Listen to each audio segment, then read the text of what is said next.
Hey guys, how's it going? I wanted to create a quick DIY on how to replace the windshield wipers on the E92 M3. What I'm going to tell you is pretty transferable to all of the other like E90X for the coupe, the convertible, sedan.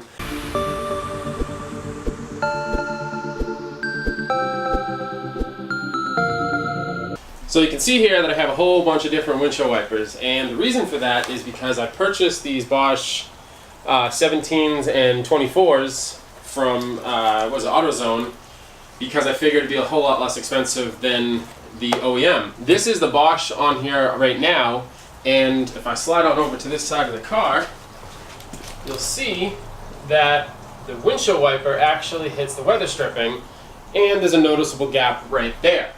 So unfortunately, those ones don't work, so I got to take them off.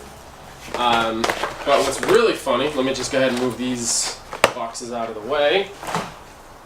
What's really funny is if I pull up the receipt for purchase, you can see right there, if I pull out the receipt for AutoZone, and focus, right there, it was $2 more for the OEM brand. So that's what we're going to go with. So in order to pop these off, start by pulling up the wiper blade, of course. You'll see two tabs. Now note that these are aftermarkets that are on my car. I just mentioned that, but I want to stress that because it's a little bit of a different style. Go ahead and push those in. I'm going to put the camera down because I need two hands and get right back to it. So here you'll see the size for this car is 24 and 18 for the passenger. Let's go ahead and pop this box open.